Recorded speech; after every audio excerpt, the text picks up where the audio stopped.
मिलितं येन तस्मै श्रीगुरवे नमः। श्रीचैतन्यमनोभीष्टं स्थापितं येन भूतले स्वयं रूपकदा मह्यं ददाति स्वपदान्तिकम्। वन्देऽहं श्रीगुरु श्रीयुतापदकमलं श्रीगुरुं वैष्णवांश्च श्रीरूपं साग्रजातं सहगणरघुनाथान्वितं तं सजीवं साद्वैतं सावधूतं परिजनसहितं कृष्णचैतन्यदेवं श्रीराधा कृष्णपदान् सहगणललिता श्रीविशाखान्वितांश्च नमो विष्णुपदाय कृष्णपृष्ठाय भूतले श्रीमते भक्तिवेदांत स्वामिनिति नामिने नमस्ते सरस्वती देवे गौरवाणी प्रचारिणे निर्विशेष शून्यवादी पाश्चात्य देशतारिणे वाञ्छाकल्पतरुभ्यश्च कृपा सिन्धुभ्येव च पतितानां पावनेभ्यो वैष्णवेभ्यो नमो नमः। जय श्री कृष्ण चैतन्य प्रभु नित्यानंद श्री अद्वैत गदाधर श्रीवासदि गौर भक्तवृंद। हरे कृष्णा कृष्ण कृष्ण हरे हरे, हरे Ram Ram Ram Hare Hare. Hare Krishna. So I think it's a gap of almost a month. Last time we had I think we had the Jayadev Prabhu's presentation last Saturday, so we didn't have this meeting. So today we are going to discuss from the 18th chapter Bhagavad Gita. That is a theme. The title is Tyaga and Sannyas, since that is the theme that is discussed in Bhagavad Gita chapter 18. So we are in fact going to look at verses also from the Gita sequentially in this discussion. So today's discussion is between 18.1 to 18.17. So this is the focus of today's discussion. Yeah, so this is the overview. So there are three parts to this particular section of Bhagavad Gita. One is the difference between Tyaga and Sannyas that Krishna talks of between 18.1 and 18.6. Then Krishna speaks between 18.7 and 18.13 about the mood of doing prescribed duties. And then finally, between 18.13 and 18.18, Krishna speaks of the 5 factors of action. So these are 3 sub-themes in our today's discussion. So the big picture of Bhagavad Gita is that the last 6 chapters of Bhagavad Gita is analysis. Because here in the last 6 chapters, Krishna is talking about Jnana Yoga primarily. Just like the first 6 chapters is talking about Karma Yoga. So the Gita is so structured that the first 6 are Karma Yoga primarily, middle 6 are Bhakti, and last 6 are Jnana Yoga. Jnana, because it is necessary to integrate the Jnana and Karma well. Because the general tendency is that when someone goes into Jnana, then he tends to minimize the value of action. Because when we only look at Jnana purely, then one feels that action will lead to bondage. And hence, he should not be into action. So Arjuna wanted for the last time to clear his misconception and integrate everything. So the 18th chapter of Bhagavad Gita, as it is titled Conclusion, the Perfection of Renunciation, is an amazing chapter that actually integrates everything that Krishna has been speaking about. Right. So I think from today onwards, whenever we are doing, we'll go more verse by verse, and we would almost be doing most of these 18th chapter at least, and then we will do some other chapters also like this, verse by verse. Okay, so now one more thing. Yeah, so last time what we discussed, so just a brief recap, because this was almost a month ago. So if you recall, this was primarily from the 14th chapter of Bhagavad Gita, and also in the 2nd chapter, Krishna speaks about Drishtva. That means the seer. The seer means, so if you remember last time we were speaking about what is called as objective and subjective reality. So objective reality means events that may happen in nature around us, or events due to people around us, which are fact-centered and we have no control over it.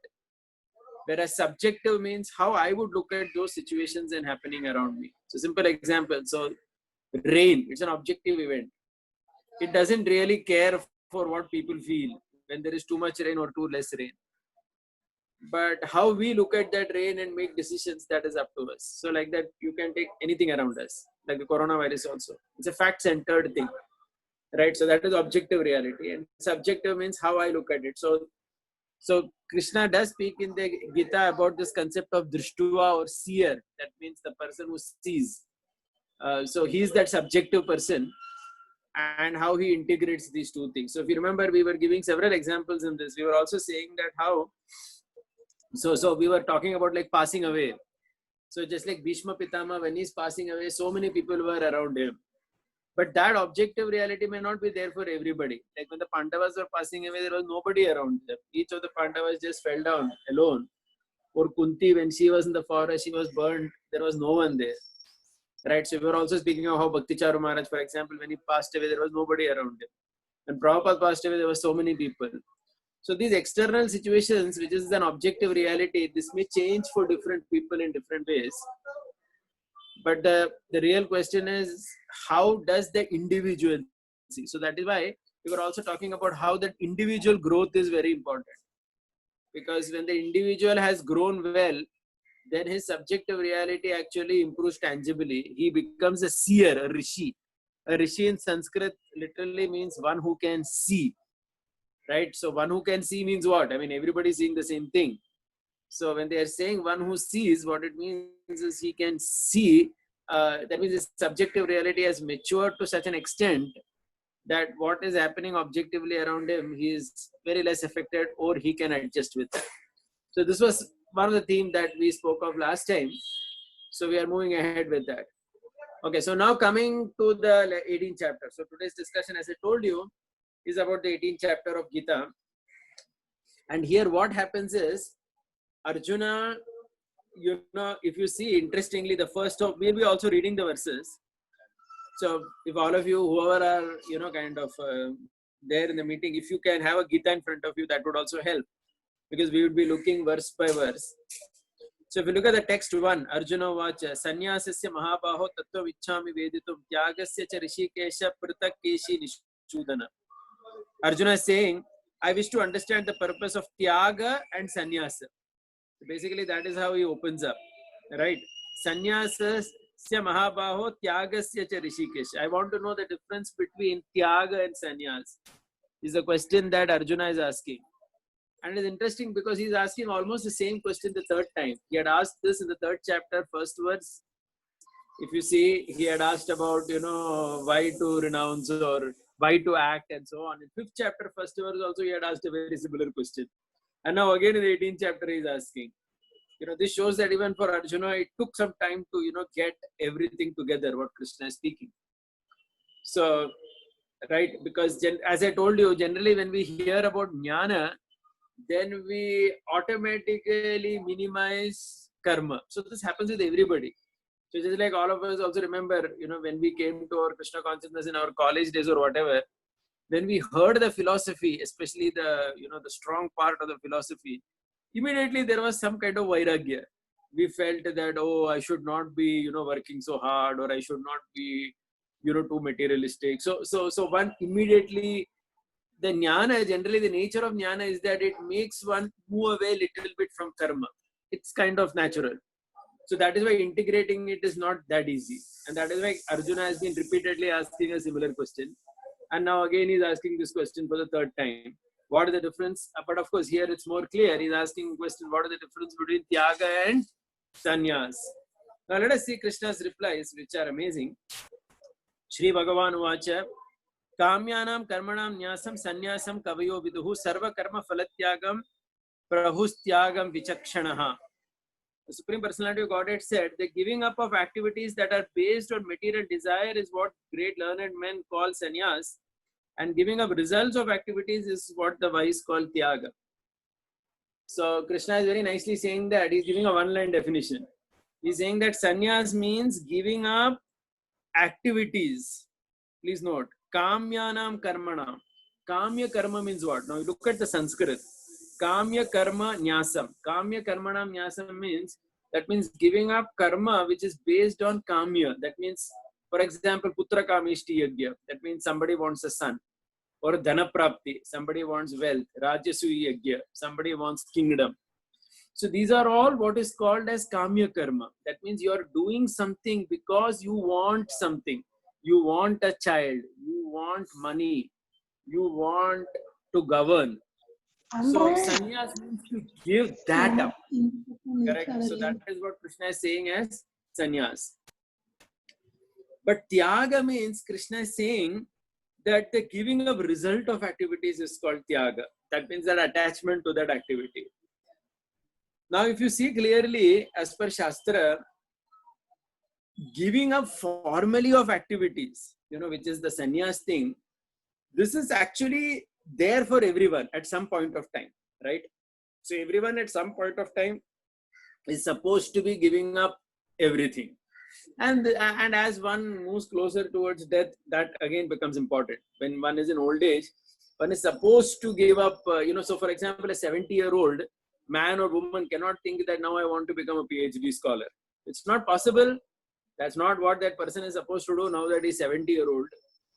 He has to, kind of move away from these activities. He has to give up the activity literally. He can't say that he wants to do that. So that becomes like too much for him to think. Right. But a 16-year-old is not supposed to do that. Right. So for example, one may say that, so for example, Kula, if you take this one example of Kula, somebody from sannyas perspective, Kula is not given importance. So one may say that, for a sannyasi, extending one's Kula is not considered important. But that doesn't mean that Kula itself is not important, or for that matter, it doesn't even mean that the Bhagavad doesn't give importance to genealogical tables. So for example, if you see in the slide, I have put up this standard chart which is there, where if you see in the Bhagavatam, there are so many genealogical tables. So many Vamshas are discussed. Chandra Vamsha, Surya Vamsha, all the Manus, Swayambhuva, Sorochisa, Uttama, Tamasa, Raivata, Chakshusha, Vaivasvata, every Manu's detailed family line is given, all the kings. Why it is given? Because, so that has its importance. That is Kamya, but still that has its importance, so that the legacy continues. But one is not supposed to overstretch it also too much. So that is why sannyas has some position. But again, if you see, in the Bhagavad Gita, Krishna does give importance to tyaga and not sannyas, right? So basically, if you see the next 3 verses, Krishna says, some men, learned men, declare all kind of fruitive activities should be given up. Others maintain act of sacrifice, charity, penance should never be abandoned. Now here, my judgment. Then Krishna talks about his judgment. And Krishna's judgment is very clear in the 18th chapter of Bhagavad Gita, where Krishna talks of tyaga more than sannyas. That means Krishna is not so much emphasizing on the position of sannyas, but is emphasizing on the disposition of sannyas. So the disposition of sannyas is what is called as tyaga. What is the disposition? Disposition means giving up that desire to enjoy that action. So basically, if you see one thing, the Gita is very practical also, because it is a fact that everybody, only when they function like that, they can function peacefully in this world. Because even an ordinary person, if he is functioning in the world with too much attachment to the result, it doesn't work actually. So if you see practically, even from childhood, like when we are a child, so I've just put a photograph of a mother with 3 children. Suppose you are the first child of your mother and later another child is born. Immediately one can see that now the mother's love is divided. The mother has to in fact give more love to that new child which has come in, more time. And the elder child, so automatically, he's told, or he starts even understanding that my mother's love is not exclusively for me. My brother or sister is also going to get part of that. Correct? Or if you see many of the games that are generally played in traditional India, like the snake and ladder game, or if you see that dice game, it basically teaches people that, it teaches child the idea that you can't be attached to the result. You may be at 95, but suddenly at 96, one snake will come and you will come down to 26. Right? So this is, so this Nishkama Karma, this Tyaga concept which Krishna is talking of, is actually practical. It's not just a theory. It is something that is most practical for everybody in this world. Correct? For every human being in this world to have this concept of tyaga, where you are not too attached to the result of your actions, is extremely important so that you can remain sane. right? In every field you take, So just like, I mean, just to give the same example, in the Bollywood, in the last 2 months, so many, I mean, even 2 days back, there was one guy who committed suicide, one actor in Bollywood. And one lesser known actor has also committed suicide day before yesterday. And before that, Sushant Singh, that Dilshan, So basically, most of these people, when they die, one reason is that, when they don't get business, or when they don't get movies to sign up, and when they are in difficulty, then they immediately quit life. Because the whole idea is that Tyaga, this concept is not even theoretically understood, that I can't be too attached to the result of actions. I may want to be an actor, but it's not necessary that I will always succeed. Correct. So I may get success sometimes I may not. In some way, if you see in modern times now, so one devotee was saying that even the snake and ladder game, increasingly nowadays, they make bigger ladders and smaller snakes. Because it seems that some children also feel that, oh, the snake, if it is very big, then there is a very big loss.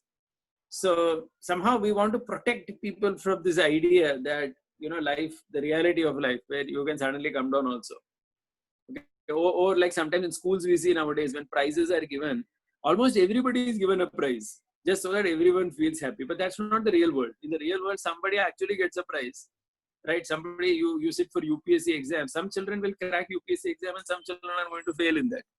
That's life, right? But in school, sometimes you see that in modern times, they like to give a prize to every child so that everyone is happy. But somehow that is actually not life. So from childhood, the idea of Tyaga that Krishna is speaking in the Bhagavad Gita is a very practical idea which has to be imbibed. One cannot be attached to the results of one's actions. The result of one's actions, one cannot be attached. In fact, the world forces you not to be attached. So if one remains attached, then one only ends in frustration. So in a way, we see that Krishna's talk in Gita is not just philosophical, it's extremely practical. Whether or no you are a devotee, it doesn't make a difference. But Tyaga is important for everyone, to have some kind of detached disposition from whatever we are doing in this world, from success and failure. Oh, both important. And that is what Krishna is hammering in the 18th chapter. Right? Krishna is talking about the fact that the disposition of Tyaga is very important, because everybody will not take the formal position of sannyas. Very few people are going to take it, but Tyaga is for everyone, and that is what Krishna is saying here. Now going forward, Krishna says about three things. You see text number 5, Krishna says, Yajna dana tapak karma na tyajet karma mevatat yajno danam tapascheva pavanani manishinam. Krishna says that acts of charity, sacrifice and penance are not to be given up. They must be performed. Indeed, sacrifice, charity and penance purify even great souls. So that's what Krishna is saying. So Krishna is saying that, some things are never to be given up. Now, if you look at these three things, that Krishna is saying. So somebody may say sacrifice, charity and penance, if you see. So how do you connect it to what Krishna is saying previously? So previously Krishna said about sannyas and tyag, right? So this is also an indication that Krishna is favoring tyag, not sannyas. Because when one takes sannyas formally and gives up all activities, by and large, then even he doesn't have any resources to do charity or sacrifice. Now, if you see this concept of sacrifice or yajna, it's an amazing concept, right? So Krishna speaks, so we will speak a little bit about this to understand what is yajna. Because here Krishna is saying yajna dana tapascheva. So we'll little bit speak about what is yajna, and then we will, come back to the verse. So if you see, this concept of yajna is actually spoken more in the Upanishads rather than in the Gita. So in the Gita, Krishna speaks of yajna, two types of yajna in Bhagavad Gita, but 2 or 3 types of yajna rather. But in the Upanishad, especially the Taittiriya Upanishad, 5 types of yajna are spoken. They are called, so I'll just connect everything. So just give me a couple of minutes for that. The 5 types of yajna that Taittiriya Upanishad talks of are Adhiloka, Adhijyotisha, Adhividya, Adhipraja and Adhyatma. Out of these, this Adhividya, Adhiprajam and Adhyatma, Krishna speaks in Gita also. But the other 2 are spoken, but this whole concept is spoken in the Upanishad. So let's try to understand what is yajna. Generally, whenever we see yajna, there is the image of fire sacrifice that comes in front of us, right? Because we associate yajna with a fire sacrifice. That is also correct, because if you see the three qualities of the disciple, Shrotriya, Brahmanishtam, and Samitpani. Shrotriya means he should hear. Brahmanishtam means attachment to truth. And Samitpani is actually referring to that fire sacrifice. Because every student does engage in that fire sacrifice also. Because in the Vedic samskara, fire sacrifice, Agni is connected with knowledge. That is why in any samskara there is fire. Because fire is connected with knowledge. Correct? Fire is connected with knowledge. Now if you see, so in the normal understanding of yajna, we see two wooden sticks, right? So we see two wooden sticks, and there is a connection between them, which is called as sandhi, and and then there is Agni that comes out of that. Now, if you see the way the Upanishad describes these 5 types of yajna, so look at how it describes Adhyatma. Adhyatma yajna, it says that the lower lip is considered the lower wood. The upper lip is considered one is called Purvarni and Uttararni. Purva and Uttara means, there are these 2 wooden sticks, right, that are part of yajna. Purvarani and Uttararani. So basically the upper lip and the lower lip are compared to the 2 wooden sticks, the top and the bottom. And the sandhi, that means the connection between them is the speech. And sandhan means how you actually, connect these 2. That is done by the tongue. So the way Upanishad describes Adhyatma is that when the upper lip and the lower lip, which are connected by the power of speech, and the tongue, which actually, does that connection, right? Through that one does Adhyatma Yajna, which basically means if you see all the japa that we do, the chanting of mantras, everything we are doing with our mouth, right? So that itself is a yajna, like japa yajna. Right? So when you're doing japa, what are you doing? It's a yajna. Why is it? How is japa yajna? Because in japa, you're using your 2 lips. You're producing sound and the tongue is helping to vibrate. So basically the 2 lips act like the 2 wooden sticks. And the sound that is coming is the connection. And the tongue is the instrument to ensure that is done. So then that becomes what is called as Adhyatma Yajna, which Krishna talks in Gita, where he says Yajnanam Japa Yajyosmi. So that is considered as Yajna. Or if you see Adi Prajam, if you see this Adi Prajam, here again the Upanishad says the mother is considered the lower state, the father is considered the upper state, the connection is the child, the Praja. And the Sandhan, that means the method of connection, is the process of procreation. So there the process of procreation becomes that Sandhan. That means that becomes the way you connect these 2. So one thing about the Upanishads and Gita, the way it describes Yajna is that wherever the Sandhan is there, that means wherever there is Sandhi means a joint between 2 things, there Vishnu resides. Okay, so just like for example, if you see in a traditional Indian society, the Brahmanas do Sandhya Vandan. So Sandhya Vandan means what? That means Sandhya is the joint between 2 Sandhya, morning and evening or night and morning, etc. And in that Sandhya, there is Vishnu. And hence, at that Sandhya, one should remember Vishnu.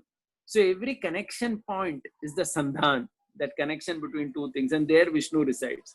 So for example, when we chant Hare Krishna, Krishna is dancing on our tongue, we say, because the tongue is the Sandhan, that is the connection medium.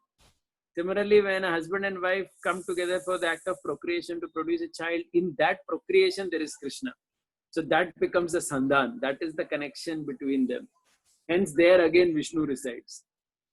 And similarly in Adi Vidyam, Adi Vidyam means the student and the teacher, they are considered the Purvarani and Uttararani. That means the 2 sticks. And the teaching that is happening, that is considered the connection. And that is considered Sandhan. So in the teaching of the teacher also there is Vishnu. Okay, so I'm not talking about Adiloka, Adi Jyotisha, that's quite technical. But the point is, yagyas are described like this in the Upanishad, where if all these are considered as yagya only, non-different from the yagya that we do with the Agni, where we have two sticks and we invoke Agni over there. Similarly, whether it is Adi Vidyam, Adi Prajam, Adhyatma, everything is considered yagya. And Krishna is saying here that the yagya is never to be given up. Now, one thing is, how can yagya not be given up? Yagya is not given up only when one is in the Tyaga mode. See, a sannyasi, formally, he actually doesn't do a yagya because he doesn't have the resources to do it. So, yagya requires some resource, whatever. Right? So, similarly, even charity, if you see Krishna saying in the text 5 that dana also cannot be given up. That means Krishna says that dana purifies everyone and should never be given up. And again, charity, who can do charity? Only when you have resources, you can do charity. If you don't have anything with you, you can't do charity. Correct. So like just now also we are seeing that in our temple we are collecting donation or whatever. So who is able to give charity? Only one who has money with you. If you don't have resource, you cannot do. So basically, if you see the entire focus here, Krishna is emphasizing on Tyaga. Because you collect your resources and you do all this, right? And you maintain the mood of Tyaga. And when you do that, that is considered excellent. So that is how Krishna talks about it. Because dana, again, is always done to the less privileged in terms of resources. That is how technically dana is done. That means somebody who doesn't have vidya, anna, or anything, he is given dana. And tapa, Krishna emphasizes on that also. What is tapa? Tapa is nothing but the art of separating the obsession towards the body and experiencing the character of Atma. Right? So that means as we grow older, one consciously starts minimizing interaction with the body.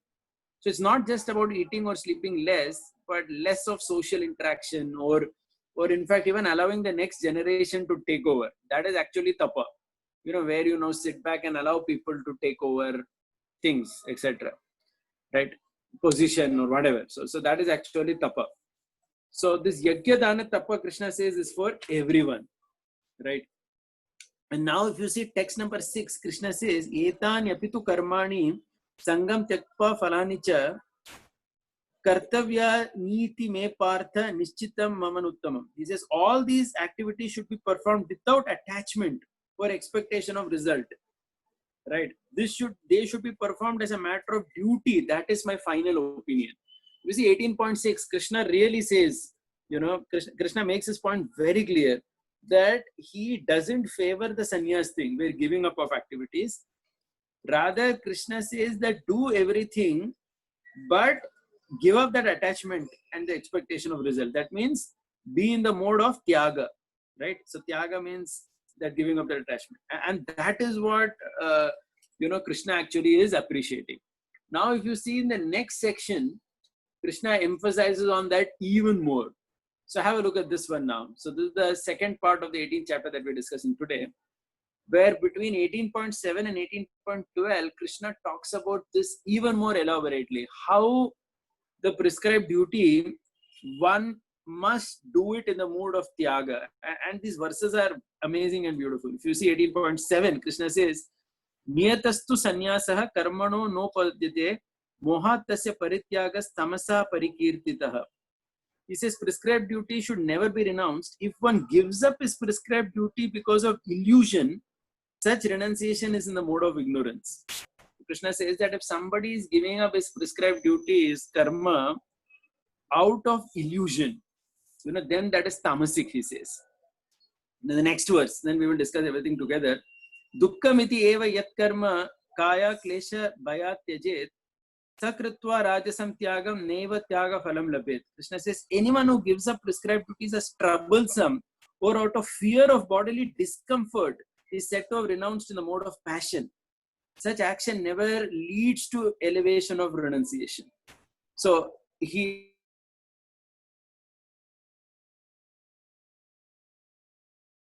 Krishna defined tamoguna illusion interaction as giving it up as troublesome or fear of bodily discomfort. Right? So just like best example I've put here, in modern world, there is this famous thing called DINK, double income, no kid couples. They're kind of very famous. There are many people, there are many organizations in many cities like Bangalore, they come together, they have picnics, this, that. Their idea, they feel, either they feel it is all troublesome or they feel that, they feel either they feel child is troublesome, or they feel that having a child is, or they are in total illusion about it. So basically it's either Rajoguna or Tamoguna, renunciation. So it's renunciation. They're not having a child, so they are kind of renounced. But that renunciation is actually in Rajo or Tamoguna. Now, if you see Krishna's definition of renunciation in Sattva Guna, it is amazing. In the 9th verse, Krishna says, Karyamit yeva yat karma niyatam kriyate arjuna sangam tyaktva phalam cheva satyaga satviko matah. When one performs his prescribed duty only because it ought to be done, matlab karna hai isliye kar raha hai. Correct? And renounces material association and attachment to the fruit, that renunciation is in the mode of goodness. So please see here the beauty of the Bhagavad Gita is Krishna is making it very clear that renunciation in the mode of goodness is also not giving up the activity. It is giving up that attachment to it. Right? So the activity is never given up from Krishna's perspective. Correct? So actually, if you see, in India, it's very beautiful. If you reflect back in Indian culture, even activities like marriage were not so much, were actually done by people as a matter of duty. मतलब क्यों शादी करना है? उम्र हो गया इसलिए शादी करना है. You are of this particular age, now you should get married because that is duty. It was not about whether you fell in love with someone or because you want to enjoy, sense gratification. उसके लिए नहीं था कभी. शादी क्यों करना है मतलब duty है, धर्म है मेरा. Because to get married is a dharma. It's a duty to get married at the right time. So I'm getting married. Having children, everything, if you see in the Indian culture and psyche, everything was done as a matter of duty. मेरे को करना है, because I'm supposed to do it, I will do it. Right? And in that, you learn to do it with some detachment. And that is what actually Krishna is glorifying in the Bhagavad Gita as renunciation in Sattva Guna. Krishna is absolutely not saying that giving up. In fact, so why we are discussing this is many times somebody may give up something thinking that he's giving up for Krishna or something like that, but actually it may not be like that. It may very well be in the mode of Tamogun, because he may be giving up out of illusion because he just doesn't know what his nature is. And he may be just giving it up without a proper understanding. Right? Or just like, I always have given this example, but I'm giving it again once more, that even with respect to work, if you see, sometimes we make a, Marwadi fellow into a professor. Okay, because we tell him that, if you do this, it will be good for your bhakti, etc. But it is not like that. Whatever is one's own prescribed duty, one does that. Okay, so it's not about. So I'll give this example. There was one boy who I remember very well in our Nityanand Sabha some years ago. He was the son of one civil engineer. That means a builder. He was the son of a builder. So his father was a builder, I think in Jalgaon or somewhere. And this fellow would stay in Barsana Dham. And he would tell me that, he's just working in some small job he had taken somewhere, earning some 25,000-30,000. And he would always say that, Prabhuji, if I take this job, then I can stay in Barsana, I can attend Mangalarati and all that. And I can do my devotional service nicely.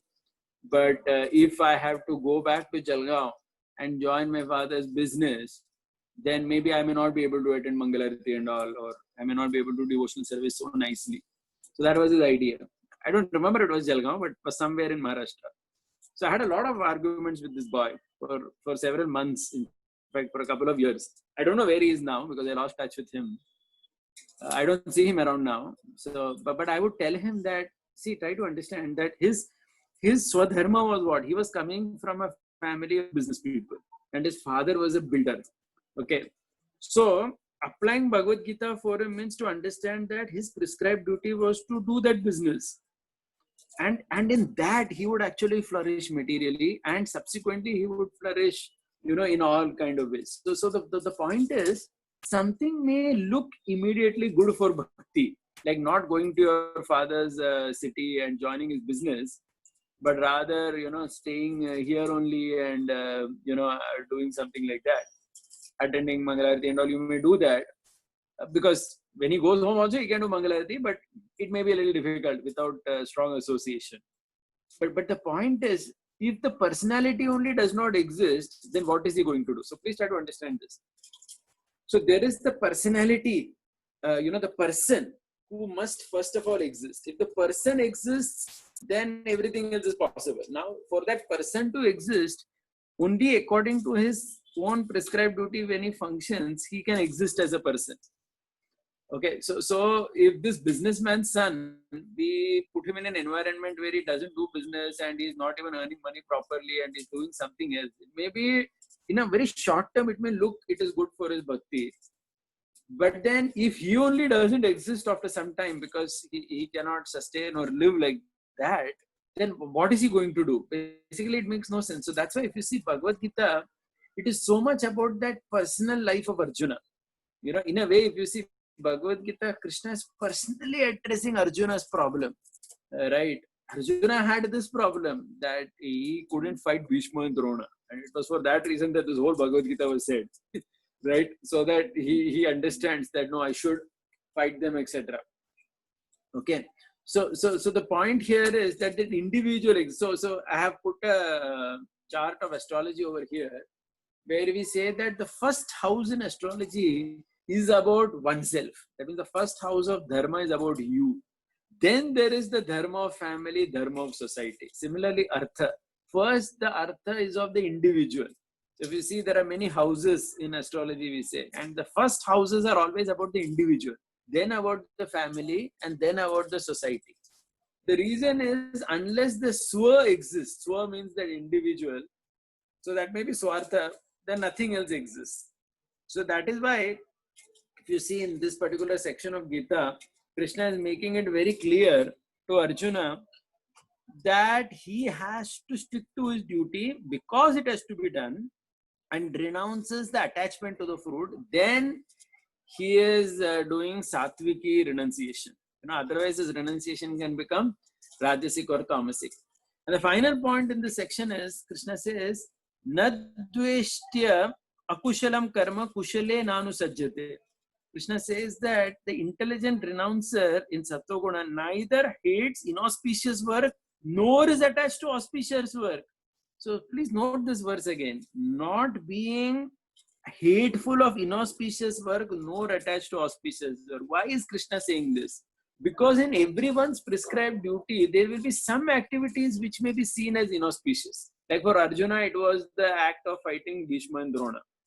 And you shouldn't hate that too much. Similarly, in all our prescribed duty in terms of Varna and Ashram also, there will be some things which are actually very difficult to do, or which may seem very inauspicious, or may not be so much as killing Bhishma and Drona, but in our own way, it may seem as if, this action is it doesn't seem too kushala. But still, Krishna is saying that the intelligent renouncer should not hate it because he has to do it. करना ही पड़ेगा उसको, नहीं बोल सकता मैं नहीं करूंगा, right? So just like Prabhupada says that if a person is a Vaishya, once in a while he has to lie also, saying that I don't make profit. So that may be inauspicious, but he cannot say that, oh, I hate it. No, you have to do it, otherwise you can't sustain as a Vaishya. So similarly, a Kshatriya and everyone. So one doesn't hate that inauspicious work, and neither is too attached to auspicious work. That only such a person can exist, Krishna says. Right, then if you see 11 and 12, Krishna again makes his point very clear. It is indeed impossible for an embodied being to give up all activities. But he who renounces the fruit of action is called one who has truly renounced. See, look at that. Right, so Krishna again, he hammers this point that only one who gives up the fruit of activities is renounced. And this is consistently what Krishna is talking in Bhagavad Gita. 2nd, 3rd, 6th chapter, here again, where he is emphasizing on this point that it is not the action but the fruit of action that one is supposed to give up, and this has to be practiced by everyone. Please note this. It has nothing to do with whether one is a Vaishnava or not. Har ek koi karna padega, right? For one who is not renounced, the threefold fruits of action, desirable, undesirable, and mixed, occur after death. But those who are in the renounced order of life have no such result to suffer or enjoy. Okay, so that means Krishna is saying that if you don't have this tyaga bhava, then you experience different results. But one who has this tyaga, when he's doing acts, he doesn't have any result to suffer or enjoy. So this basically opens the gateway to his liberation. So that is how Krishna speaks of this section of Gita. Right. So now we will just talk about the last section for today's discussion and then take questions. So this is a very interesting section, the 5 causes of action. Right. So this is between Bhagavad Gita 13 to 16. Krishna so nicely he talks about this 5 causes of action, and we can apply it again and again. So let's look at these verses. Panchaitani mahabaho karanani nibodhame sankhye kritante proktani siddhe sarva karmana. Text 13. Krishna says, "O mighty armed Arjuna, according to Vedanta," Krishna is quoting Vedanta, "there are 5 causes for accomplishment of action. Now learn of this from me." So please note, there are these 5 causes. Right. Why we need to look at this again and again? Because many times we may tend to feel that everything is happening in a devotee's life only by Krishna's mercy, and which is from a devotional platform a nice way to see it. But at the same time, this Vedantic thing that Krishna talks in Bhagavad Gita, we can never afford to forget because it's extremely practical. Right. Look at text 14. This is a classic verse. Adhishtanam tata karta karanam cha pratak vidam vividascha pratak cheshta daivam chaivatra panchamam. So Krishna is talking about what are these 5 factors: the body, the performer, the senses, the endeavor, and daiva. Okay, so I put that on the slide here. The body, the performer, the senses, endeavor, daiva. So the best example is that of a car and a driver. If you see this car and driver example, you may suffer an accident if the car is not good, the body is not good, or if the performer is not expert. The driver is not an expert driver, there is a problem. Senses, if the person is very sleepy, you can suffer an accident, the driver, because the senses are weak. Endeavor, how attentive he is while driving. And finally, there is daiva. That means daiva can be now seen as past action, sanchit karma, or prarabdha karma. Correct? So that is basically awarded by the super soul, and it is called as daiva. So that is a 5th thing. So basically, Krishna is making it very clear that all these 5 are causes of action. Okay. And then in the 15th verse, Krishna emphasizes, Shariravan manobiryat karma prarabdate naraha nyayam cha viparitam va panchayate tasya hetavaha. Whatever right or wrong action a man performs by body, mind, or speech is caused by these 5 factors. I mean, Krishna is basically saying that ये 5 के अलावा और कुछ भी नहीं है. ये 5 के कारण ही सब कुछ हो रहा है. It is only because of these 5 that everything is happening in this world. Okay, so just like we'll take simple examples. So just like yesterday there was this air crash, right, in Kozhikode in Calicut. There were several people. I think 20 people passed away. And I think a month back there was one crash in Pakistan also, somewhere near Karachi, where a plane crashed and several people died in that. Now, if you see again, if you analyze it, it's very clear that it happens because of one of these 5 only. So in yesterday's accident, why did the accident happen?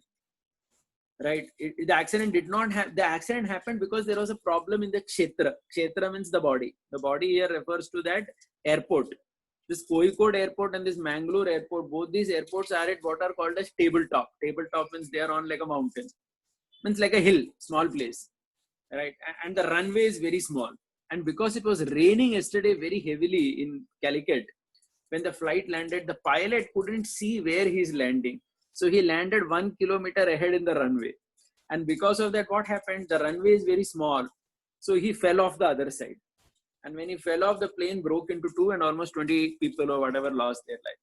So it's a very simple thing. If you look from Gita perspective, there was a problem in the kshetra. Kshetra means the body here. The body means either the body of the aeroplane or the place where you are landing.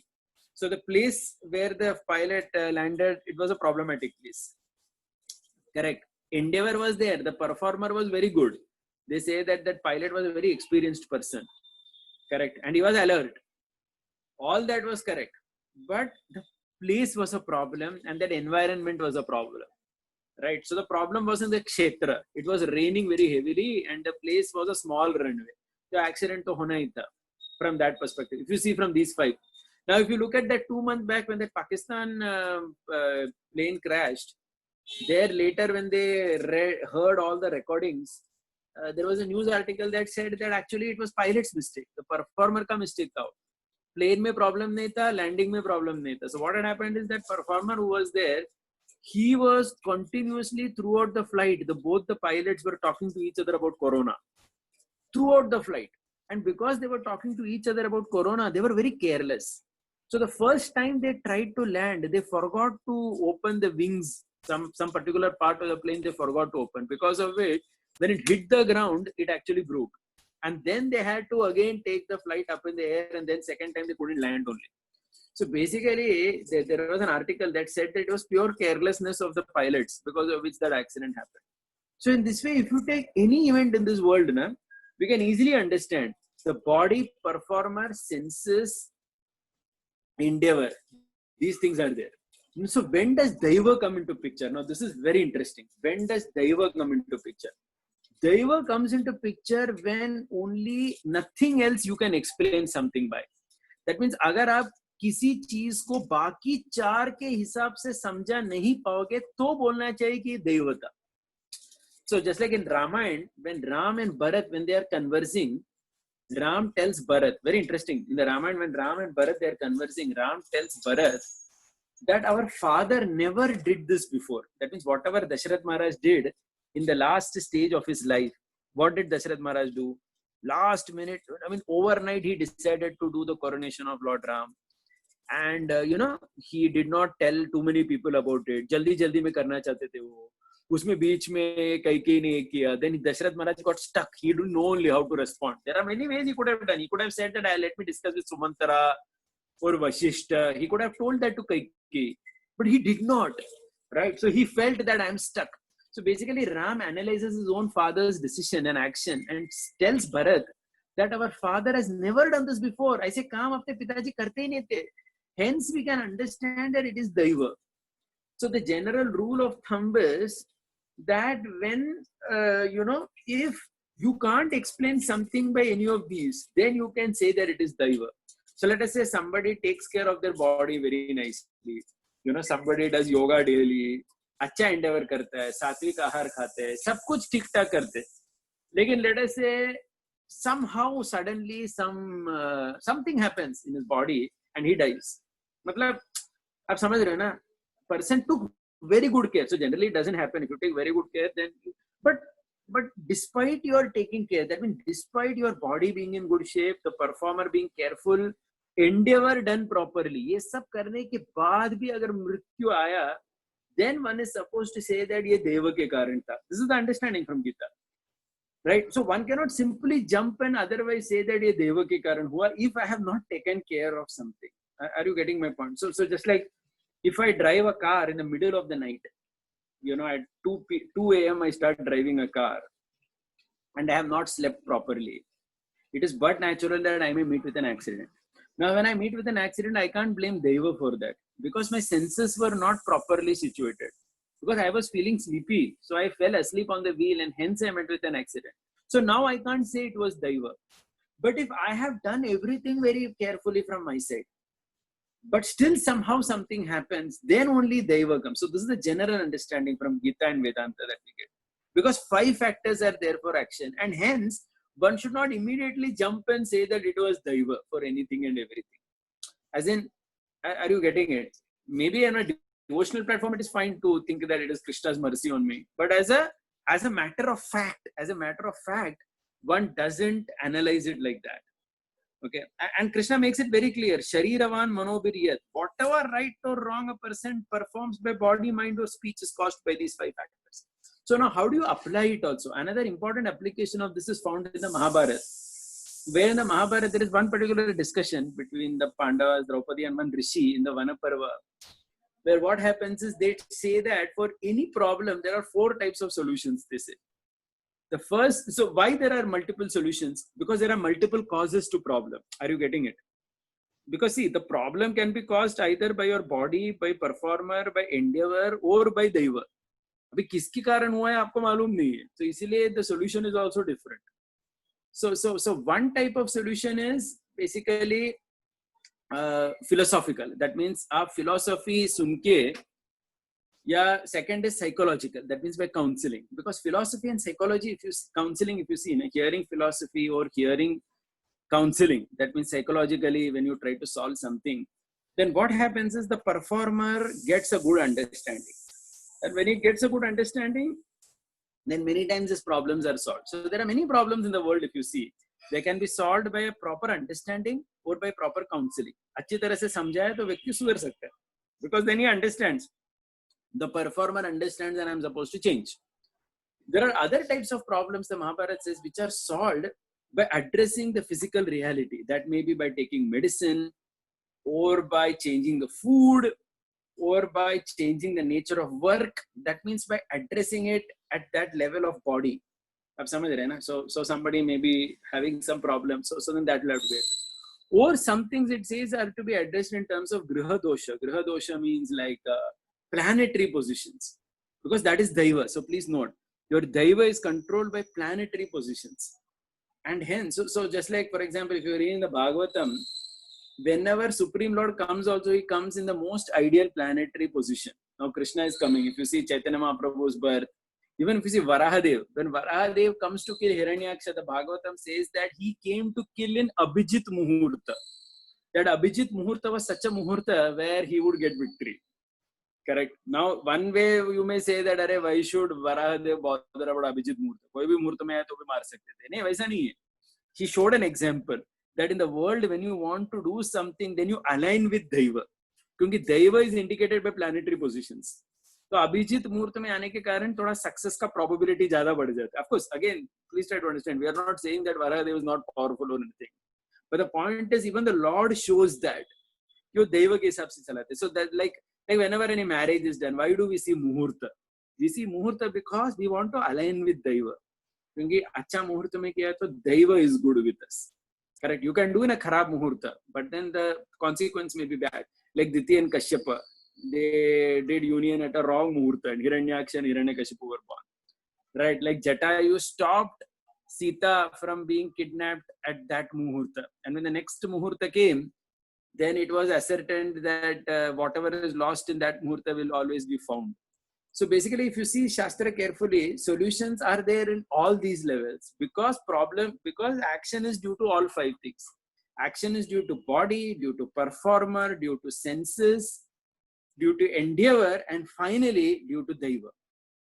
Correct. And that's why, even if you take any incident in the Shastra, like Yudhishthira Maharaj's gambling incident, then everything is analyzed from all perspectives, because all these perspectives are existing. Okay, now we will look at perhaps the last verse of today's discussion and then stop. Of course, in 16th verse, Krishna says, Tatraevam sati kartaram atmanam kevalam tuyaha pashyati akrita buddhitvan na sa pashyati durmatihi. Therefore, one who thinks himself the doer, not considering the five factors, is certainly not intelligent and cannot see things as they are. Simple thing. If somebody thinks I am only the doer, ऐसा नहीं है. अभी कल जो pilot था जिसने कोझिकोड का flight चलाया, he was a very experienced pilot. He was an ex-Air Force officer. His credentials are out in public. He was a very good pilot. But still, he's not the doer. The runway was not proper. It was raining. It was a short runway. So there is a danger.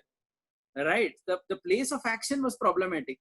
So though the person was excellent, the place of action was problematic.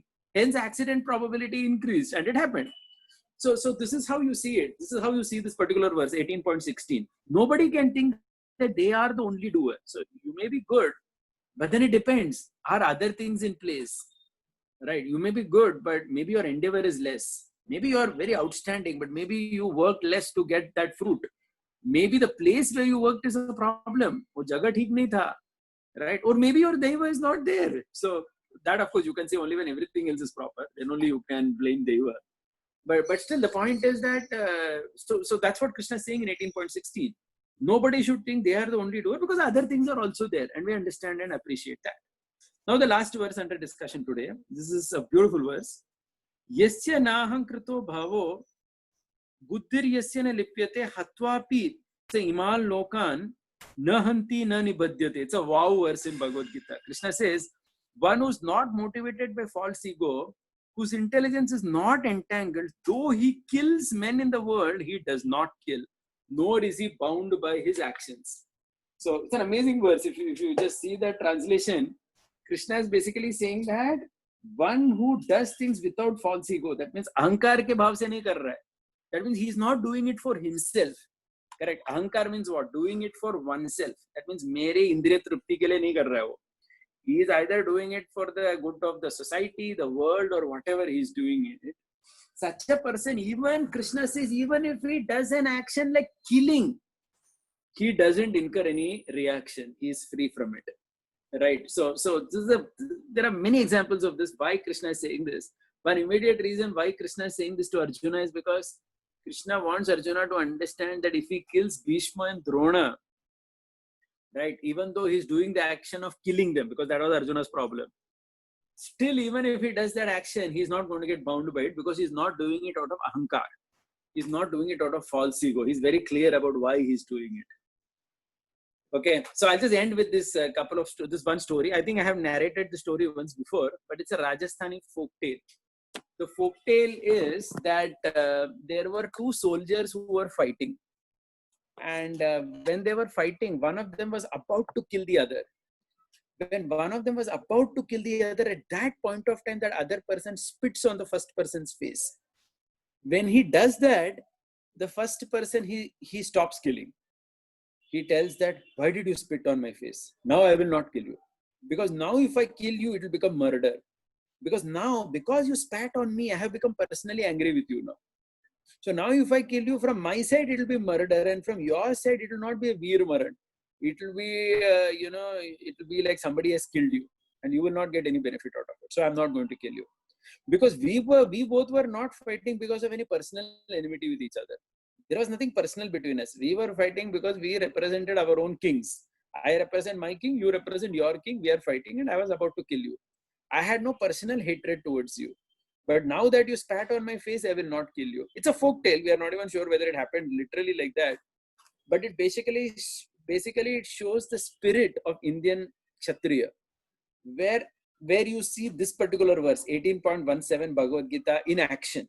What is 18.17 Bhagavad Gita? Krishna is saying that out of ahankar, without ahankar, when you do, that you're doing for the good of the world, then you're not bound by that action. Okay, so just like I want to end with this particular example, many of us know this, that this UP government, since they took over in 2017, this Yogi Adityanath, Chief Minister, he openly he said, hum pakdo kam thoko zyada. So that means, these criminals who are there, don't run too much behind catching them. Just knock them off, so encounter. So in encounter, many criminals were killed. And in many ways, if you see what these people are doing, it's truly good for the society. Because, I mean, there was one interesting story I read where there was one criminal who was absconding for a long time. But when this Yogi government came to power and they started killing many people, many of these criminals in encounter, this fellow went to he went to the police, he went to the judiciary and he surrendered, saying that, please mujhe arrest kar do, nahi to mujhe maar denge ye log. That means previously he was peacefully roaming around doing all his gangster work. But now he understood that I will be safe in the jail. Because if I'm outside, the police will just shoot me. But if I'm in the jail, at least I will live. And later, I can see how to come out and do my nefarious acts. So I remember when this Vikas Dubey and, whoever was shot, many of our channels were screaming about human rights and this and that. But if you see, in one way, the Indian judicial system is such that the case will go on forever. Nothing will happen to that person. And most likely, he will come out also. I spoke to one good expert at it. So he was sharing that most likely had this Vikas Dubey gone to jail, nothing would have happened to him. वो बाहर आ जाता था. The lawyers would have proved that the policemen who had died, the 8 policemen who died in March, in July, in his house, they were not killed by his bullets, but somebody else killed him. And the lawyers would have argued in all complicated ways. And finally, some years he would have spent in jail and then peacefully come out. So the best thing was to knock him off, so that police also can do something else good in life. Otherwise, their whole effort is only to prove how these criminals are actually a criminal, and they spend so much time in it.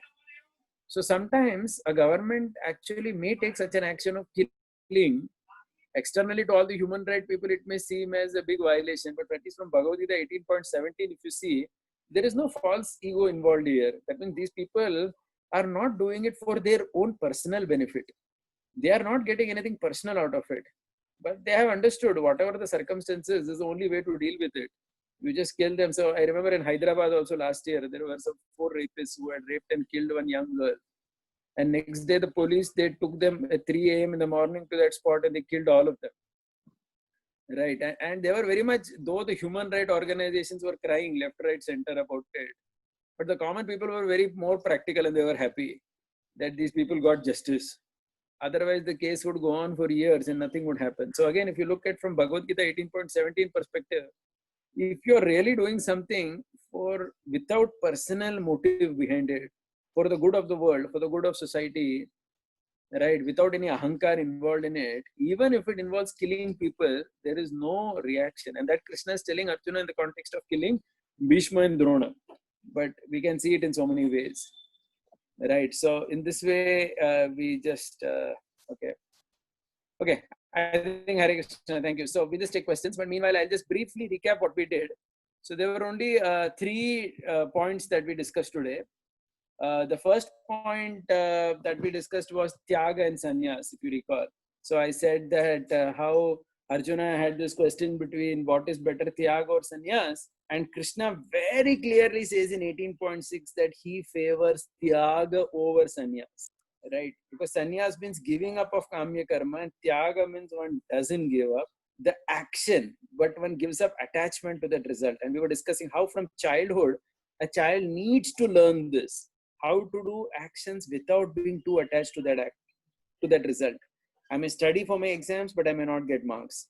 I may study for some competitive exam like UPSC, but I may not crack it. At every point of time, we keep doing the action, but we maintain a detachment from the result so that we can continue functioning peacefully in the world. So it's a very practical knowledge that Krishna gives in Bhagavad Gita about Tyaga, how one should perform work in the mood of Tyaga. And we briefly discussed about Yagya, Dana, Tapa also. That was the first 6 verses. The second theme that we discussed today was about prescribed duty, how renunciation in prescribed duty in Rajogun, Tamogun, out because it is very difficult or out of illusion. So we gave simple examples like how somebody is a son of a businessman but may not do business out of illusion. He may think that, oh, this is very difficult. Or a couple doesn't have a child just because it is very difficult to raise a child. So all this is actually coming under Rajogun or Tamogun renunciation of work, right? Prescribed duty. But the renunciation in the mode of goodness, Krishna very clearly says, is doing things, but with the spirit of detachment. And that is what Krishna is recommending. Correct. And the third point we saw was about the 5 factors of action, 5 causes of action. How action itself has 5 causes, right? There is the body, there is a performer, there are the senses, there is the endeavor, and there is Daiva. And we understand Daiva only when other things are not done properly. Right. So I give an example. If at night 2 o'clock I'm going to drive my car without sleeping and I meet with an accident, I can't say it is Daiva. It is my stupidity. I mean, I shouldn't have driven at that time. Pagalpan kiya. Now I can't blame Deva for it when everything is correct. So just like Rama tells Bharat that our father Dasharath Maharaj never did like this before. Unka nature nahi tha act karne ka. But because he did like that, we understand that Deva was pushing him to act like that. Because normally Dasharath Maharaj wouldn't have acted like that. So these are ways in which one understands what is Daiva and what is not. And finally, we ended with an 18.17 verse. Okay, thank you very much, Hare Krishna. Questions, any? So I think Rup Gaur Prabhu has a question. Please go ahead. Please unmute and go ahead. Hare Krishna, Prabhuji. Yes, Prabhu. Yeah, I can hear you. Please tell me. Prabhuji, just before the question, I would just like to add one thing. You told about that Vikas Dubey. I heard some of this, in newspaper, one of the policemen on the, condition of anonymity. He was.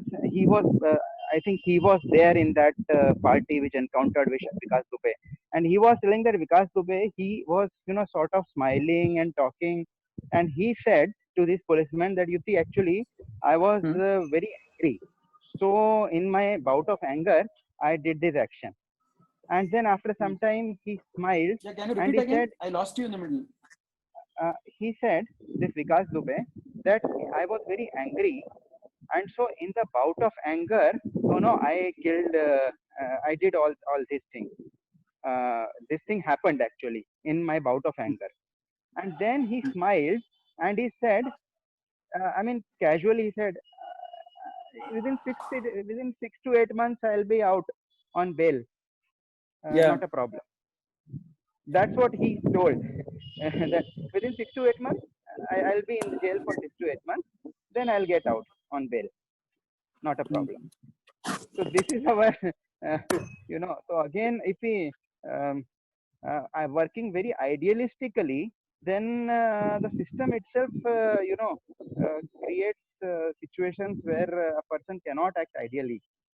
So No, that is correct, na Prabhuji. That is why na Mahabharata is there for us, na. See, Duryodhan, yeah, in the end, why did Krishna tell Bhima to hit Duryodhan on his thigh? It was not ideal. अरे to hell with yeah, ideal behavior, man. Ideal बैठे रहेंगे कुछ नहीं होगा. दुर्योधन राजा बन के बैठा रहेगा. That ideal. So basically, Krishna is also practical, na. मतलब यही है. I'll tell you, I'll share my own this thing with this because the case my brother-in-law is a senior officer like with Indian intelligence. So he was telling me that had this Vikas Dubey been taken to jail, many of them were discussing it seems that कुछ नहीं होता उसका, वो निकल जाता है 1-2 साल में it seems, कुछ भी नहीं होता. No, he would have, क्या होता था and ना? he would have done Because organized crime from the jail itself. nothing would have happened. The only way was to knock him off because the Indian judicial system is so complicated. कुछ भी नहीं होता, and only very big cases reach end. Like the Delhi rape case में end हुआ ना कि उनको फांसी दिया, लेकिन वो बहुत बड़ा केस था, बहुत हंगामा मचा था उसके लिए. There was a lot of media publicity and all for it. इसीलिए उनको फांसी हुई, नहीं तो उनका भी फांसी नहीं होता था कभी भी. So basically, so what the police did is the most practical thing. And if you see from Gita perspective, Krishna's perspective, Mahabharata perspective, it is perfect. ये जो news channel में ये लोग चिल्लाते रहते हैं ना, this is not ideal, this is human right violation है, तुमको उसको जेल ले जाना चाहिए था and all that. Nonsense बकवास है. We told about Swadharma, how one should act according to Swadharma.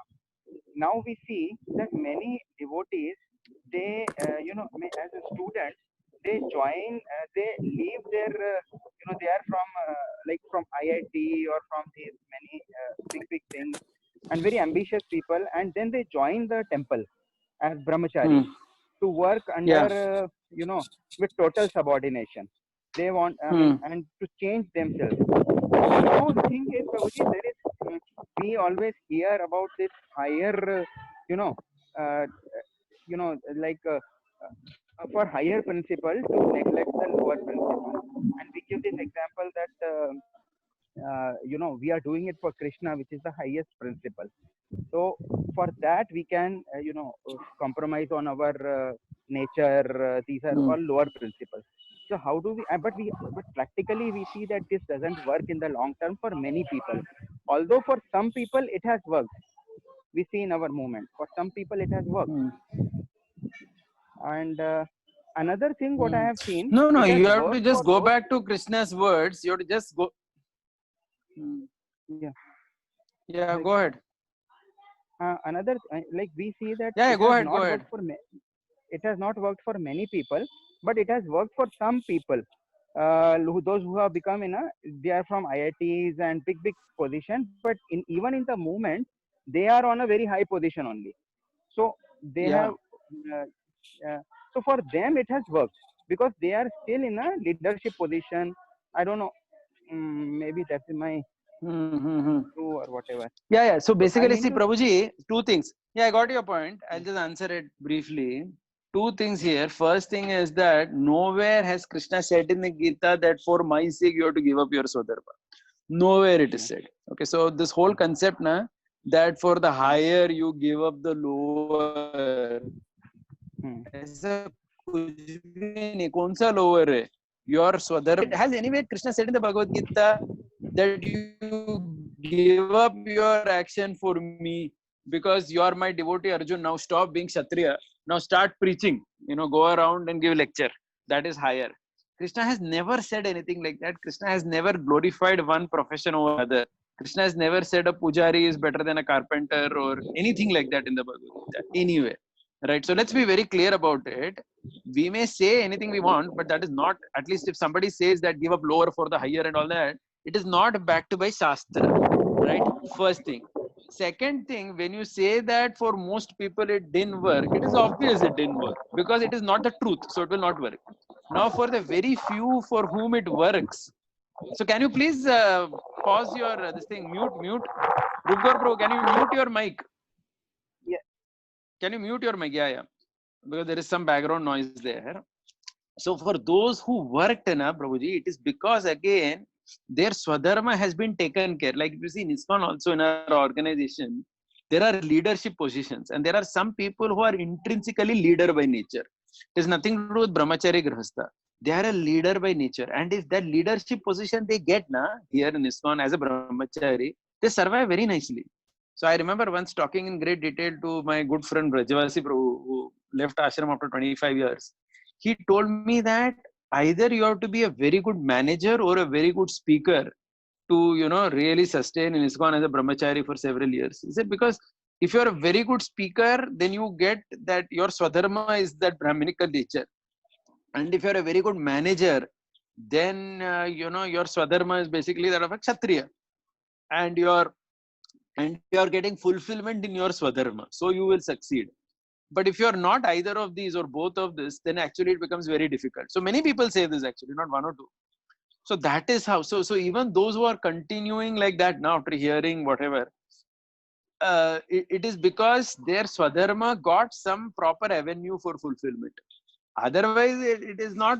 So that is not Shastra to say that give up lower for higher and all. There is nothing lower higher. So there is nothing that a professor's job is higher and a businessman's job is lower. ऐसा कुछ भी नहीं है. It just depends on who you are. What is good for you or not. Yeah. But Prabhuji, they say about that spiritual action and material action, like doing it for Krishna and like a student, he has become a brahmachari. He has No, given one up second. So we have to see clearly what Krishna says in Gita about this. Nowhere Krishna said in the Gita that, please try to understand, that's why did we discuss this whole theme today? Or why are we discussing this? We are discussing this very clearly because Krishna has made it very clear in Bhagavad Gita that action is not to be given up if it is according to your nature. Nature means what? According to your varna and ashram. If somebody is a carpenter and is supposed to be a grahastha, that is swadharma, carpenter rehna or grahastha rehna. By giving that up and becoming a pujari, it is not like that. That is nowhere said in the Gita. Please try to understand. Ye nahi, Shastra mein nahi hai. It can be called as a pep talk, but it is not Shastra. But our whole movement started like that in the beginning. People left everything and they joined and they... Prabhuji, people didn't leave anything. Prabhupada took people by and large, if you see in Prabhupada's movement, in the beginning days at least, most of the people were those who had already left everything. Please read history of ISKCON. Yes. Arey, sab hippie log the jo aaye the. If you see, most of the people who came to ISKCON were from hippie background. Yes. And in 1960s, that hippie background was very popular in America because people were fed up due to many other things. वो political reason था Vietnam का, बाकी बहुत सारा problem था America में. People were just giving up things and they were living like hippies. Prabhupada gathered people like that and he started the movement. Now you can't make that as a gold standard and say that everybody should necessarily leave everything and come and only then your devotional service will start. That is not what Shastra talks about. Correct, na, Prabhuji? Yes. So that is Prabhupada's greatness that he could engage such people and get the best out of them. लेकिन उसको आप strategy नहीं बना सकते. ऐसा नहीं हो सकता. आप समझ गए ना point? Yeah, good. Yeah. Thank you very much. Yeah, thank you. Haribol. Shamlila Prabhu, you have a question? Hare Krishna, Prabhuji. Dandavad. Dandavad, Prabhuji. I was just trying to understand this verse, the Adhishthanam Tatha Karta. So, there is one is this body is also there.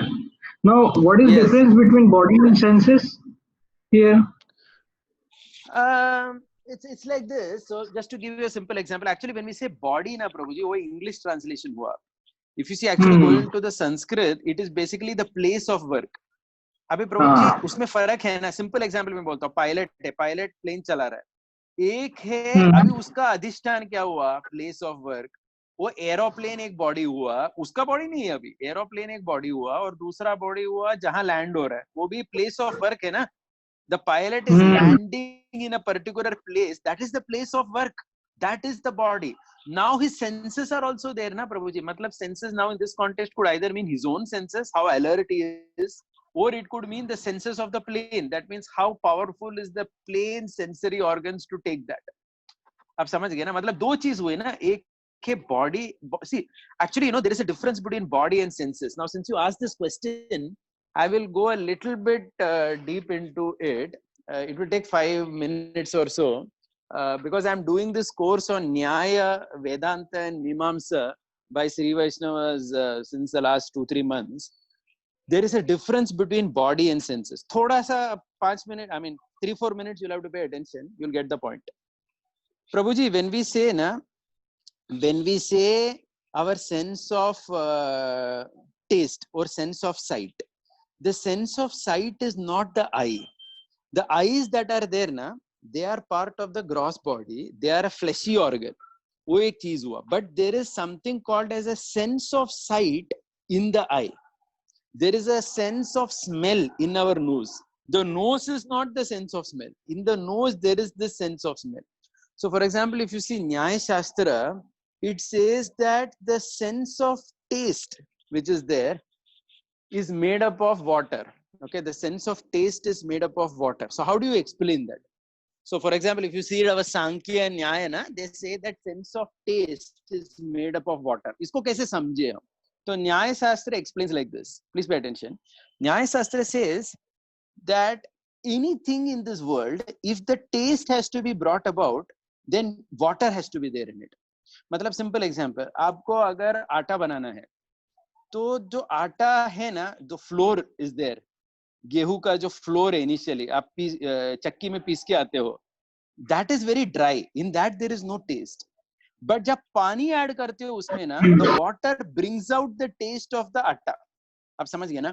So similarly when you are cooking, so if you are cooking rice, जब आप पानी add करते हो तो ही वो चावल का test बाहर आता है. So basically the point is, it is always water that brings out the taste of something. Okay, so water has this property of bringing out the taste of anything. So when you put something in your mouth, then you are able to, that the taste of that object comes out. मतलब आपने गुलाब जामुन मुंह में रखा तो गुलाब जामुन का test आ जाता है ना मुंह में. तो क्यों आता है? Because in that sense of taste, the sense of taste is primarily has to be of water. आप समझ गए ना. इसको अनुमान प्रमाण बोलते हैं. अनुमान प्रमाण means just like whenever we see smoke, we understand there is fire, because without fire, smoke cannot come in this world. तो जहां पर भी smoke दिखाई दिया, we are sure there is fire. आप समझ गए ना. तो उसी तरह से wherever there is water, only there the taste comes out. पानी के बिना किसी का भी taste नहीं आता. So since our tongue is able to taste something when we put in our mouth, that sense of taste is made up of water. आप समझ गए ना. So similarly, Nyaya argues the sense of sight is made up of fire. तो कोई पूछेगा, अरे आंख में फायर किधर है? आंख में वो there is the eye and there is a sense of sight. Why is the sense of sight made up of fire? Because it is only by fire that anything can be seen. मतलब in the daytime we are able to see everything because of the sun, and in the night time we are able to see anything because of electricity or because of a candle, which are both coming from fire only. So basically fire brings out the form of something, and because your eyes can bring out the form of anything that you see, you do Anumana Praman and understand that the eye is, the sense of eye, the sense of sight is made up of fire. आप समझ रहे हैं? So like that. So the Nyaya Shastra Sankhya distinguish. I'm actually trying to be very brief with this. Maybe some other time I want to, do something like that small also for our group. So basically, if you see the Sankhya differentiates between the body and the senses. The body is different and the senses are different. The sense or senses which are there are not just the external sense that we see. There is that sense of taste, sense of smell, sense of sight, which is present in that sense, and that is made up of some other substance, and that is also connected to a subtle reality in which we exist. And by yogic power, one can send the sense outside to a further place also. Like Prabhupada says, na, somebody got, one yogi got pomegranate from Afghanistan. So basically, uska sense wo wahan tak extend kar paya. You know, so that is called as telepathy, clairvoyance. As about sara terms hai usko, where you extend your senses to some other place. So senses are functionally different from body. वैसा देखा गया तो technically. And in a simple example also we said, na Prabhuji, मतलब body car है, so senses can be, you know, I mean, I may be, you know, sleepy or whatever. So whatever. So like that. Okay, makes sense. Yeah, so that means basically one should be perfect in his Anuman Praman to be able to make the right decision based on his senses. No, I didn't understand what you said. Please come again. No, basically, see, you were explaining about how these senses are. There is a sense. There is inside each of the senses. There is something which basically is used by the body as Anuman Praman to basically perceive the things which he see in the outside world. So No, I didn't say that they are understood by Anuman Praman. I said that by Anuman Praman, we understand that the sense is made of water or fire. That's what I said. I said that we understand by Anuman Praman that our sense of sight is made up of fire. See, if I tell you sense of sight is made up of fire, you will ask me, kaisa, kaisa, aisa, kaisa. इसका implementation, प्रभु जी, इसका implementation भी, अगर आयुर्वेद देखोगे ना आप, there is one thing called Trataka. Trataka means if somebody has problem in eye, na, they are supposed to light a candle or a lamp and keep looking at it. ऐसा मालूम है आपको एक ट्रीटमेंट रहता है आयुर्वेद में कि आपको फायर के सामने बैठ के देखना पड़ता है उसको घूर के, because our that sense of sight is made up of fire. तो प्रत्यक्ष प्रमाण से तो समझता नहीं है, किसी के आंख में तो हमको फायर दिखाई नहीं देता, तो ये कैसे समझे हम? Because, Prabhuji, I'll repeat that point again. Because it is only fire that brings out the form of anything. अगर sun नहीं है दिन में, if there is no Suraj in the sky, अगर आकाश में सूर्य नहीं है या शाम को इलेक्ट्रिसिटी या कैंडल नहीं है, तो आप किसी का फॉर्म देख सकते हो क्या? नहीं देख सकते. So form is manifested only because of fire, and fire does not manifest anything else. Fire does not manifest smell. मतलब सन के कारण आपको किसी का स्मेल नहीं आ रहा, सन के कारण सिर्फ आपको फॉर्म दिखाई दे रहा है. कैंडल के कारण आपको रोज का स्मेल नहीं आता, लेकिन कैंडल के कारण रोज का फॉर्म दिखाई देता है आपको. आप समझ गए ना? सो अनुमान प्रमाण is that since fire is needed to bring the form of anything, and since my eyes are able to bring out the form of whatever I see, therefore I understand by Anuman Praman that my sense of sight has fire in it. आप समझ गए ना? वैसे therefore I understand by Anuman Praman that my sense of sight is fire. So why I told all this is because the Nyaya Shastra says there is a difference between the body and the senses. The senses have a subtle component. अभी वो एक अलग चीज है, प्रभु जी. जब आप पूछते हो ना बॉडी और सेंसेस में क्या फर्क है, एक तो ये कि भैया एक ग्रॉस सेंस ही है एक इधर. That means there is a sense of sight in my eye that is made up of fire, but there is a subtle sense also. अभी वो एक अलग चीज है. There is a subtle sense also. Like for example, there is something in science called phantom limbs. हम बोलते हैं ना, phantom limbs मतलब किसी का हाथ कट गया तो he feels a missing hand. उसको लगता है कि मेरा एक हाथ है जो गायब है. I mean, you can read about that. It's called phantom limb. So basically, there is a subtle sense of grasping. There is a subtle sense of sight. I mean, even when you close your eyes, you can see forms. Even in your dream, you can hear music. तो basically, आपका subtle senses एक अलग ही है वो चीज. वो gross sense के अलावा subtle sense भी है. तो body में ये सब नहीं आता. इसलिए body और senses अलग है. और senses is also Prabhu ji linked with capacity. आप समझ गए ना, मतलब का सेंस, किसी का सेंस का कैपेसिटी हायर रहेगा, किसी का सेंस का कैपेसिटी लोअर रहेगा, वो भी है ना प्रभु जी. That is why body and senses are. So anyway, there are many reasons. Okay, fine. Is that okay? Yes, Prabhuji, one more point here, that there is performer and the endeavor. So performer is actually the soul. So basically the soul has to desire the right thing. That is what I could take it. And the endeavor means, what you said is that if the performer is explained properly, if he understands, then he will put the endeavors in the right way. So that is how the performer and the endeavor is connected. And of course the super soul is there.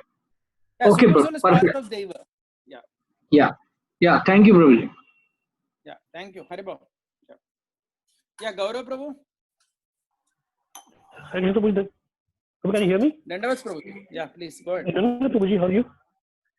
Yeah, doing good. Prabhuji, one question regarding this dance thing. So today we're talking about that dance should never be given up. Now, and you also spoke about Vidya Dan and other things. So just to confirm, I think typically in ISKCON we talk about giving dan to Brahmins. Whereas I was recently reading this book, Chasing Rhinos. So there also it was mentioned that when Prabhupada went to Prayagraj for Kumbh Mela, he told all the people to donate some money to the beggars who were there on the streets. Yeah. Okay. Now, typically we don't recommend here in ISKCON. We say no, don't give to them, or even if to give something in kind, not in cash. Right. So how do we understand this? Prabhuji, actually, dana, if you see, dana in a very traditional sense is also, it's never that only Brahman was given dan. Aisa nahi hai. Dan is given to all kinds of people. I mean, especially in terms of Vidya Dan, in terms of, see, Dan is of different types. There is, for example, charity of clothes, there is charity of, facility.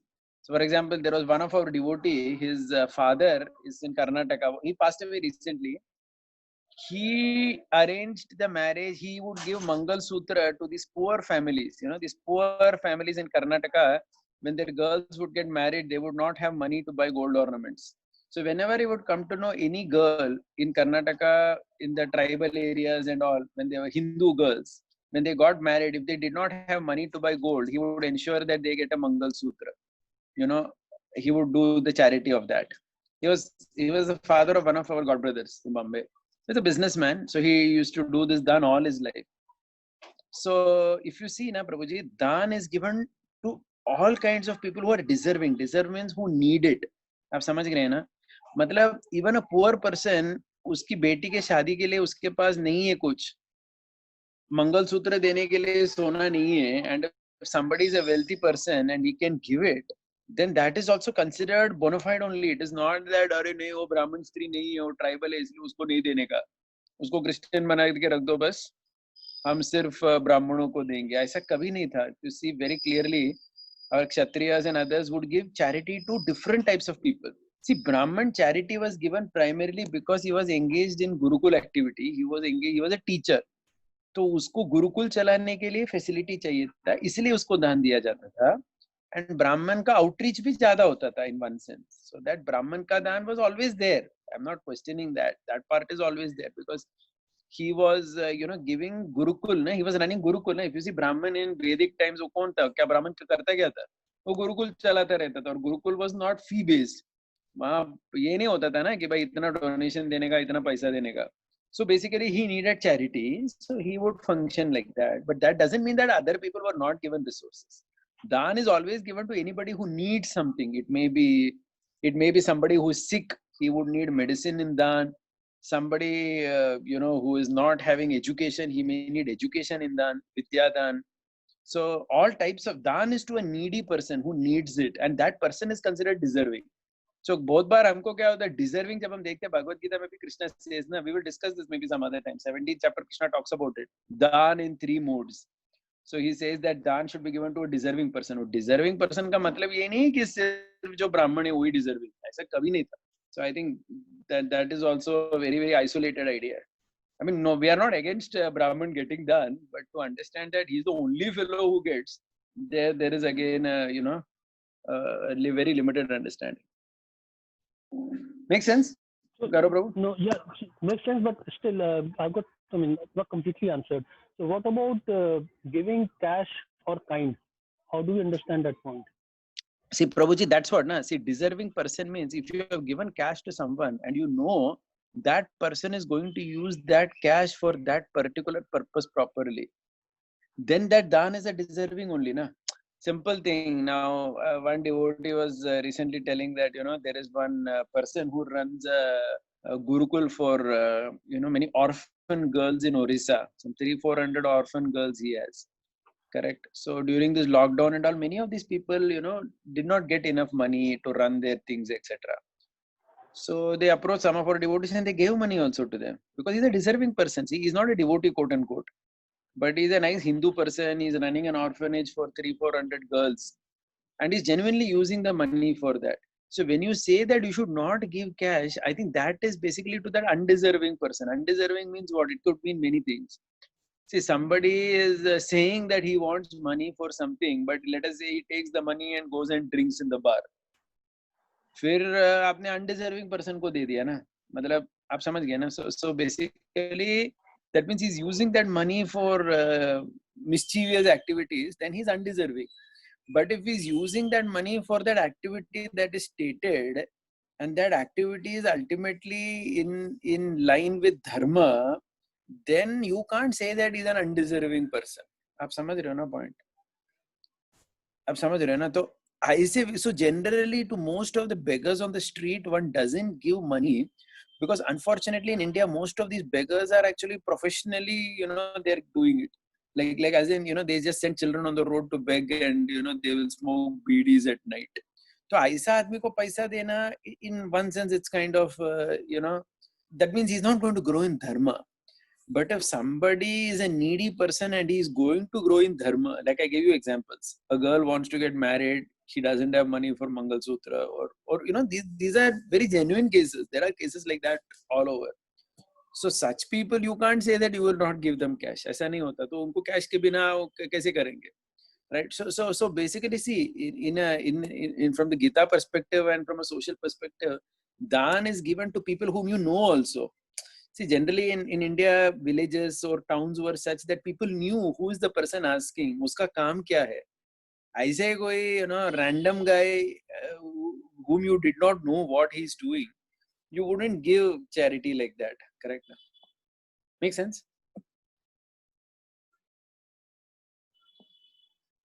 Gaurav Prabhu, am I audible? Yes, sir. Thank you. I think I was on mute.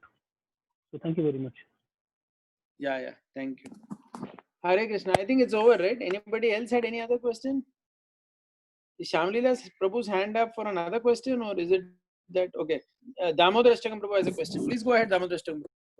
Prabhuji, I have something which you spoke at the end. This fire being present in the eyes. Yeah. So we also hear some analysis in Bhagavatam where it says that in ether there is space, and we can't see, we can't feel. Air we can feel, that sense of touch comes, but we can't see. When fire comes, sense of touch is also there, and we can see also, and sound also can pass, something like that. So as we go to the next element, the previous element is also present. So then how in that what explanation you give? How do we understand that it is not because of So basically, see Prabhuji, basically when we say that the sense of taste has water, it doesn't mean that there is only water in it.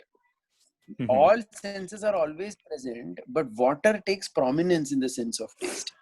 Because without water, किसी का taste नहीं आएगा. You ask your wife if she has to cook anything, पानी add किए बिना उसका test बाहर आता ही नहीं है. आप नारियल पानी निकालते हैं ना, नारियल दूध निकालते हैं ना हम लोग, नारियल का दूध. नारियल दूध निकालने के लिए आपको नारियल का मतलब आफ्टर ग्रेटिंग द कोकोनट हम पानी ऐड करके उसको मिक्सर में घुमाते हैं, तभी तो उसका दूध निकलता है. पानी ऐड किए बिना किसी का स्वाद ही बाहर नहीं आता. So water is that item that brings out the taste of anything, and hence since our tongue brings out the taste of whatever we put in it. We understand by Anuman that that sense of taste is primarily made of water. We are not saying it is not made of other things. Obviously, there is earth, water, fire, air, ether everywhere. But primarily it is made of that. आप समझ गए ना बात? Yes, Prabhuji. And yes, Prabhuji. And another doubt I had, you quoted Brajvasi Prabhu that he was saying that if, unless and until somebody is I have a personal example. Yeah, go ahead. good in leadership and this thing. But what we see is brahmachari is basically is known for a simplicity, or say, means I could not relate to that. Ki if somebody is having a leadership quality, only then he can be successful a brahmachari, because these are qualities of a kshatriya, no, leadership and all, like passion has is Yeah, Prabhuji, that passion is ke why if you elements, see na? carefully, passion, see, if you see carefully, why I was saying this, I was talking this in context of what Rup Gaur Prabhu asked, that most people cannot stay like that. Some people stay. That is because their swadharma is getting fulfilled. Please try to understand that point. Unka swadharma fulfill ho raha hai. And how is swadharma fulfilled in ISKCON circles? If you see, either he has to be a kathakar, मतलब अच्छा class देना चाहिए. Class देने से आपको fulfillment आता है ना, because if you are brahminical by nature. अभी राधेश्याम प्रभु देखो ना, दिन में 3 class,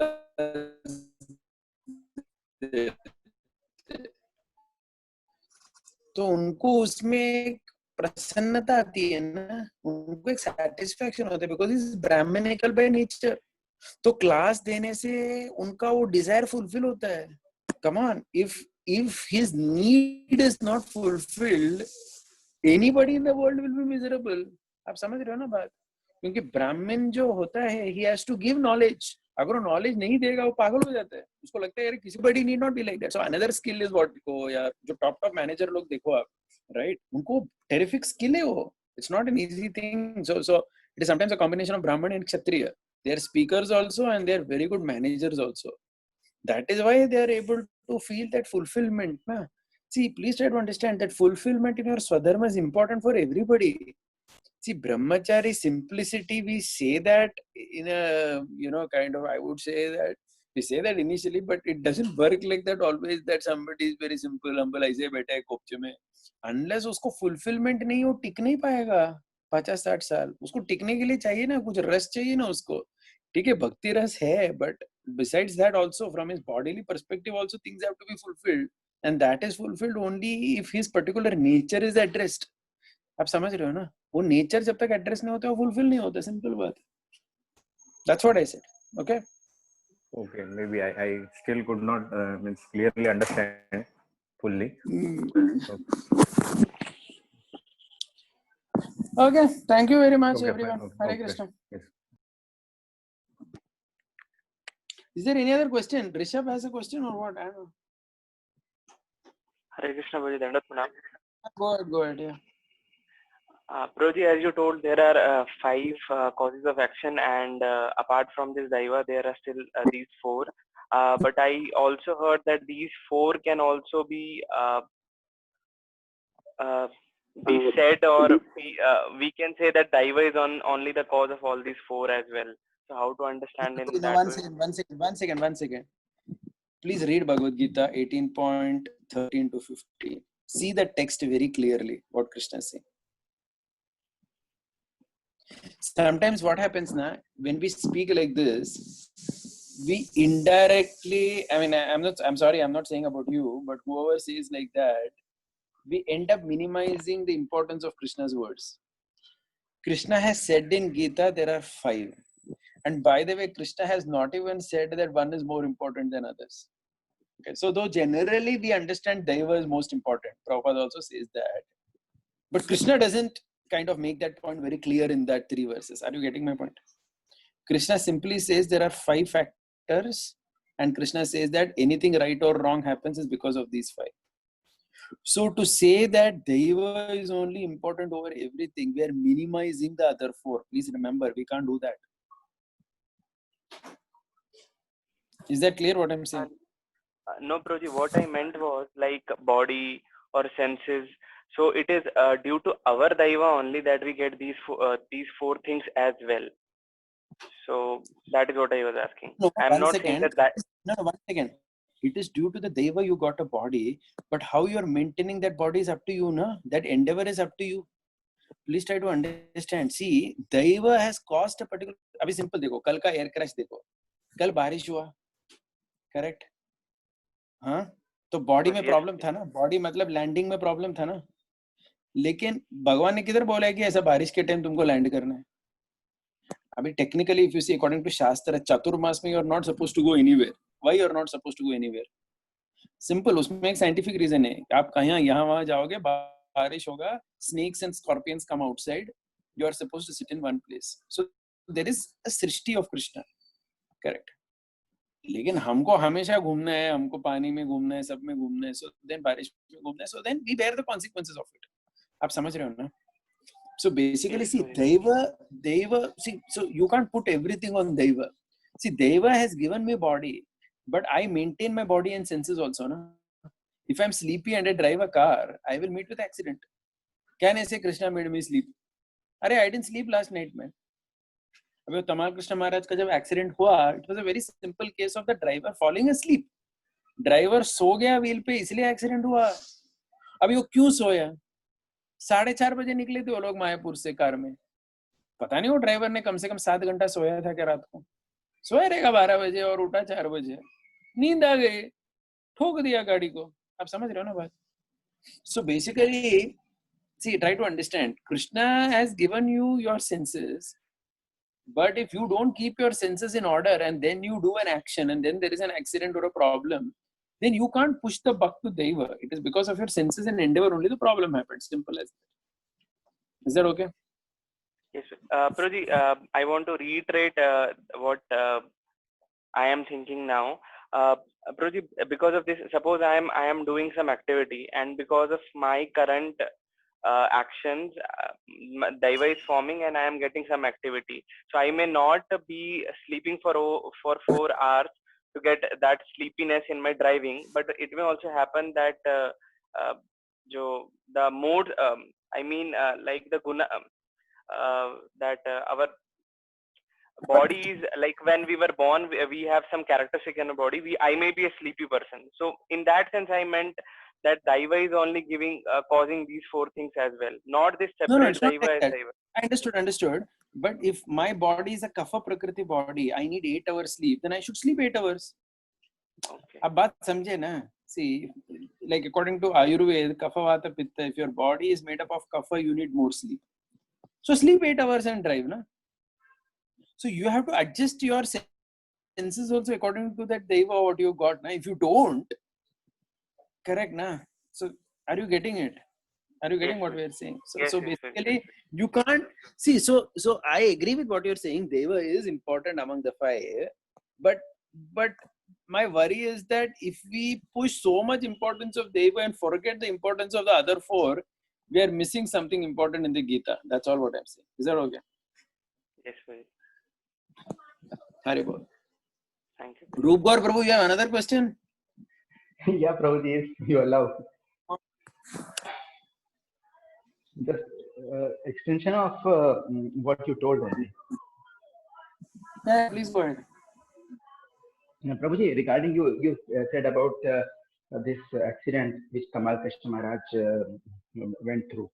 Now, another thing is where Krishna also says, we hear from many places, Krishna Yoga Kshemam Vahamyaham, and I will protect those who are surrendered.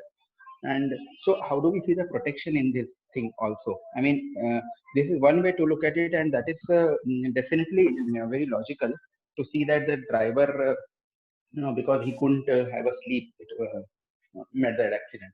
But at the same time, when we see from devotional point of view, how to understand Yeah, so basically, see, that devotional point of view is there, that abhi apne Maharaj se bolte na hamesha that Krishna called these people back to the spiritual world because Prabhupada wanted them in some other planet and universe. Abhi wo devotional point of view hai. आप समझ गए ना? अभी आप देखो ना, although we cannot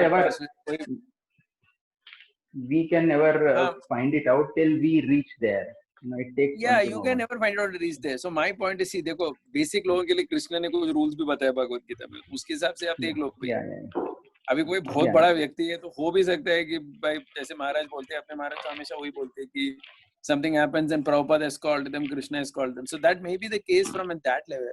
But my point is, at least for you and me, that's not applicable. At least for me, it's not applicable. That's how I look at it.